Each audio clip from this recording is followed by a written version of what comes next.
साथियों कक्षा 8वीं से और कक्षा 10वीं तक हमें प्रत्यय जो है वो बहुत परेशान करता है। इसलिए आज उस समस्या का हल लेकर आया हूँ।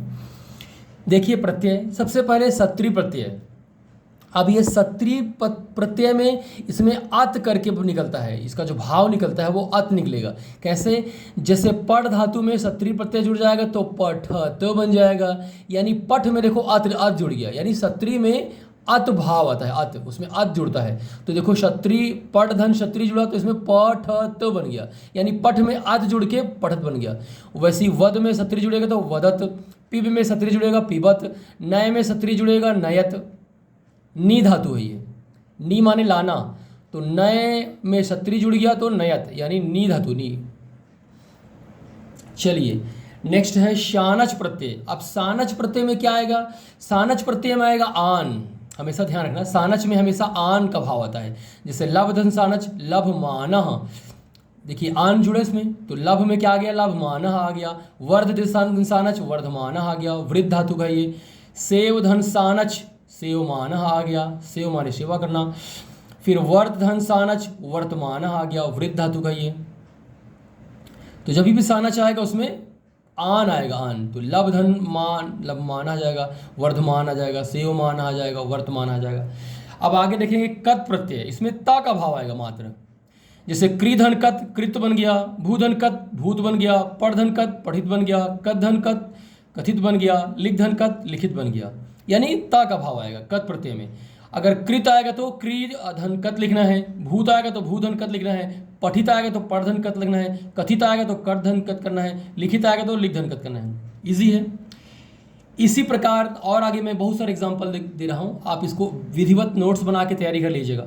वश धातु में कत प्रत्यय जुड़ेगा तो उषित आएगा, वच धातु में कत प्रत्यय जुड़ेगा तो उक्त आएगा, गृह धातु में कत जुड़ेगा तो गृहीत आएगा, स्वप में कत जुड़ेगा तो सुप्त आएगा, वैसे यज में कत जुड़ेगा तो इष्ट आएगा, गम में कत जुड़ेगा तो गत आएगा, यम में कत जुड़ेगा तो यत आएगा, नम में कत जुड़ेगा तो नत आएगा।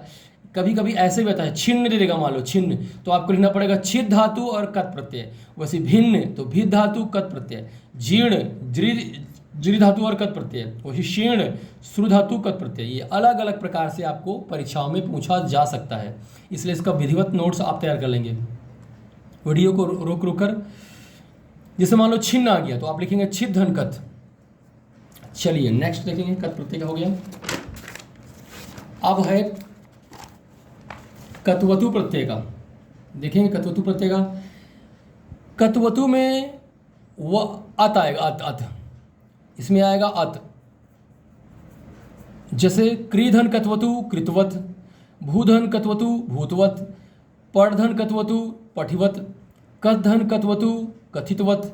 जैसे लिखितवत का लिखधन कत्वतु, उषितवत का वसधन कत्वतु, उक्तवत का वसधन कत्वतु, गृहीवत का ग्रहधन कत्वतु, सुप्तवत का स्वधन कत्वतु, इष्टवत का यजधन कत्वतु, गतवत का गमधन कत्वतु, यतवत का यमधन कत्वतु, नतवत का नमधन कत्वतु, छिन्नवत का छिद्धन कत्वतु, भिन्नवत का भिद्धन कत्वतु, जीर्णवत का जीर्धन कत्वतु और शीर्णवत का श्रुधन कत्वतु। फिर है शुष्कवत का शुष्धन कत्वतु और पक्वत का पचधन कत्वतु। इस तरह हम इसका और आसानी से समझ सकते हैं। एक बार समझ में आ गया साथियों तो आपको बहुत ही ईजी पड़ेगा ये। पेपर में जैसे मान लो आ गया पठितवत, इंपॉर्टेंट है, तो लिखेंगे पढ़धन कत्वतु। मान लो आ गया भूतवत तो भूधन कत्वतु, कथितवत तो कथधन कत्वतु। ये सब इजी आता है वैसे। नेक्स्ट है कत्वा प्रत्यय, इसमें त्वा का भाव आता है।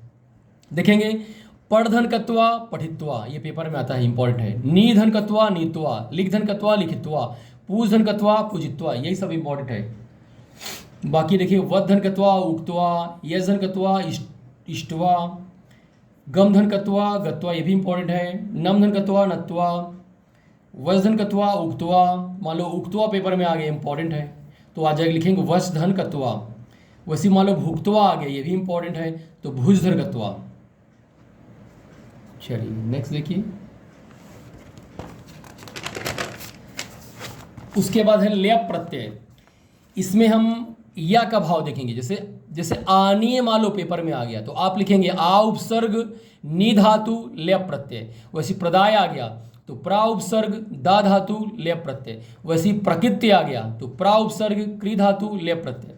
जैसे संचित्य आ गया तो सम धातु ची उपसर्ग सम उपसर्ग ची धातु और लेप प्रत्यय संचित्य। विजित्य में वी उपसर्ग जी धातु लेप प्रत्यय। अधित्य में अधि उपसर्ग ई और लेप प्रत्यय। चलिए नेक्स्ट तुमुन देखेंगे। तुमुन में इजी है वैसे। मान लो पेपर में आ गया पठितुम तो पढ़ धन तुमुन लिखेंगे, इसमें तुम का भाव आता है। गंतुम तो गम धन तुमुन, ये भी इंपॉर्टेंट है। पतितुम पद धन तुमुन।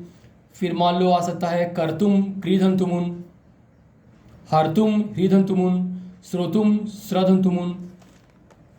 तो साथियों आज मैंने बहुत ही महत्वपूर्ण टॉपिक आपको कवर किया है। आशा करता हूँ आपको बहुत ही आसानी समझ में आया होगा।